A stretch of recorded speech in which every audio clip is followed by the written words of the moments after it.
ওকে বলেন পেপার দেখাইতে, ওটা একটা চক্রের সাথে জড়িত। আজকে ব্রেকিং নিউজ, জয়কে নিয়ে মন্তব্য জোরে ক্ষুব্ধ এবার সাকিব খান। বীরের সাথে দূরত্ব কি বললেন শবনম বুবলি যে এত ক্ষিপ্ত হয়েছেন এবার Dhallywood superstar Shakib Khan.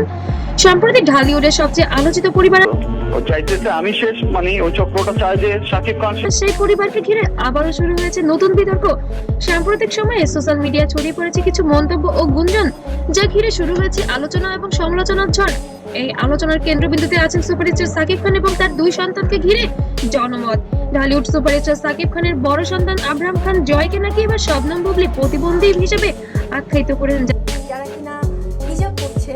I am sorry to say, but তারা শুনে রীতিমতো অপবিশ্বাস এবং সাকিব খান আগুনে ক্ষিপে বোম হয়ে আছেন। এবার শবনম বুবলিকের উপর ক্ষিপ্ত হয়ে নাকি সন্তান বীরের সাথে যোগাযোগ বন্ধ করে দিয়েছেন। এটি নাকি শবনম বুবলিকে শিক্ষা দেওয়ার জন্যই নাকি এটি করেছেন এবার সাকিব খান।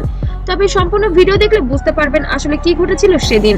কয়েকটি ফেসবুক পোস্ট ও ইউটিউব ভিডিওতে দাবি করা হয় একটি মন্তব্যকে ঘিরে নাকি সাকিব খানের পরিবারে বেশ অস্বস্তিকর পরিস্থিতি তৈরি হয়েছে। এই খবর মুহূর্তেই ভাইরাল ধরনের গুজব নিয়ে মিথ্যা কথা বলে ভিডিও বানাচ্ছে। আমার মনে হয় এটা আমাদের ইসলামকে অবমাননা করে। হয়ে যায় সোশ্যাল মিডিয়ায়। পরিবারের কিছু আন্তরিক মহল থেকেই শোনা গিয়েছে এমনই কিছু ঘটনা ঘটেছে রিসেন্টলি। ভক্তরা দুই ভাগে বিভক্ত হয়ে পড়ে, কেউ বলেছে গুঞ্জন, কেউ বলেছে সত্যি। অনেকে ভক্ত লিখেছেন শিশুদের নিয়ে এভাবে মন্তব্য করা উচিত নয়, আবার কেউ দাবি করেন তারকা পরিবার বলেই এসব বিষয় বেশি আলোচিত হচ্ছে। এই বিতর্কে সবচেয়ে বেশি আলোচনায় আসে দুই শিশু জয় ও বীর। মানুষ সবসময় তারকাদের ব্যক্তিগত জীবন নিয়ে আগ্রহী, কিন্তু যখন সেই আলোচনায় শিশুদের নাম চলে আসে তখন বিষয়টি হয়ে যায় আরো সংবেদনশীল। বিশ্লেষকরা বলছেন সেলিব্রিটিদের ব্যক্তিগত সম্পর্কে নিয়ে আর যাই হোক শিশুদের নিয়ে সবসময় এই বিতর্কের বাইরে রাখা উচিত। সম্প্রতি ঈদে মুক্তি পেয়েছে প্রিন্স সিনেমা এবং সেটা নিয়ে সাকিব খান বেশ ব্যস্ত।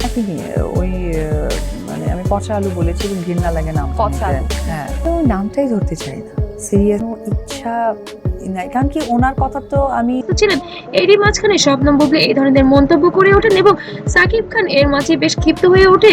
কেন সে এমন কথা বলল তার সন্তানকে ঘিরে। সোশ্যাল মিডিয়ায় ছড়িয়ে পড়া পোস্টের পর শবনম বুবলি এক সাক্ষাৎকারে বলেন, শিশুদের নিয়ে কোনো নেতিবাচক কথা বলা আমি কখনোই সমর্থন করি না। আসলে কি সে গা এড়ানোর চেষ্টা করছে নাকি এটা নিছকই গুঞ্জন নাকি অস্বীকার করছেন, এটি সে দেখার বিষয়।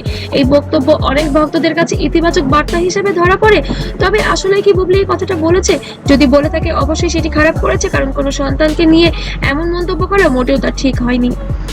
এই পুরো ঘটনায় সাকিব খান সরাসরি কোনো প্রতিক্রিয়া দেননি, কিন্তু তার এই নীরবতা নিয়ে আবার যোগ্যই মনে করি না যে সেই জায়গা থেকে যুক্তিকতা। ওনার আসলে সমস্যা আছে, ওনার চিকিৎসা করা শুরু হয়েছে নতুন আলোচনা সমালোচনা। তিনি কি ইচ্ছা করেই চুপ আছেন নাকি বিষয়টি গুরুত্ব দিতে চান না? ভক্তরা বারবার একই কথাই বলছেন, তারকারা যাই হোক তারা তো আবেগের এবং তারা অবশ্যই বাবা মা। এই আবেগঘন প্রতিক্রিয়াগুলো ভিডিওতে আরো ভাইরাল করে তোলে।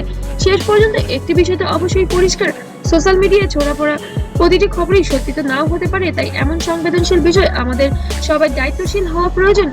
পরিশেষে একটি কথা তো অবশ্যই বলা যায়, সাকিব খান বাবার জায়গা থেকে অবশ্যই সে সঠিক এবং সঠিক কাজটি করছেন। অবশ্যই মতামত জানাবেন সাকিব খান কি ঠিকই করছেন বীরের সাথে কথা না বলে, নাকি তার এর পরিস্থিতিটা অন্যভাবে নিয়ন্ত্রণ করা উচিত ছিল। আপনার মূল্যবান মতামত অবশ্যই জানাতে ভুলবেন না। আর ভিডিওটি ভালো লাগলে লাইক কমেন্ট শেয়ার করবেন এবং আমার পেজকে অবশ্যই ফলো দিয়ে পাশে থাকবেন এবং চ্যানেল থেকে দেখলে অবশ্যই সাবস্ক্রাইব করবেন। ধন্যবাদ।